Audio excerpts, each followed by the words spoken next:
ఆయన మాట్లాడడం బిగిన్ చేయగానే అందులో ఉన్నటువంటి పాయింట్లో నుంచి రెండవ వాడి వాదనని వింటారు.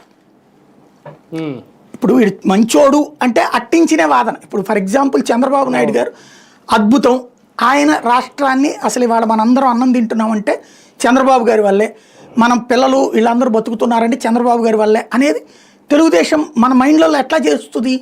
వాళ్ళ మీడియా ద్వారా చెప్పించడం వల్ల. అదే సందర్భంలో రాజశేఖర రెడ్డి చెడ్డోడు, జగన్మోహన్ రెడ్డి చెడ్డోడు అని ఎలాగ చెప్పిస్తుంది? వాళ్ళ మీడియా వల్ల. అలాగే ఇటు ఫైనల్గా వచ్చిన తర్వాత ఏమైపోయింది? అది అదే జనంలోకి వెళ్ళింది కదా, వీళ్ళ మీడియా తక్కువగా ఉండటం వల్ల. ఇలాగే ఇక్కడ కూడా ఈ సీనియర్ లాయర్లకి నాలెడ్జ్ అంటే వాళ్ళని చూడగానే వచ్చే ఇంప్రెషన్ ఏదైతే ఉందో, వాళ్ళు ఒకప్పుడు ఏ కేసుల్లో అయితే వేరేగా వాదించారు, ఈ కేసులో వీళ్ళకి అనుకూలంగా వాదిస్తారు. ఇదివరకు చంద్రబాబుకి బెయిల్ ఇవ్వాలా, అది ఆయన హక్కు అని వాదించిన వాళ్ళు ఇవాళ జగన్కి బెయిల్ ఇవ్వకూడదని వాదిస్తారు. వాళ్ళు అంతే, వాళ్ళు ఎటు వాదిస్తే అట్టించి ఆలోచించడం బిగిన్ చేసింది అనుకోండి వ్యవస్థ, ఏమవుతుంది? కాబట్టి లిక్కర్ స్కామ్లో వీళ్ళందరూ మేబీ విజయసాయి రెడ్డి జోలికి పోరనుకుంటున్నా.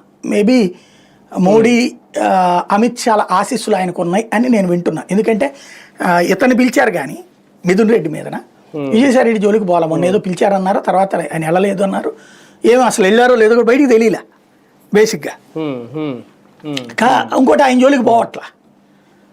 ఆయన ఆల్రెడీ రాజకీయాలు పక్కకి తప్పుకుంటాం, ప్లస్ అవసరమైతే జగన్ గురించి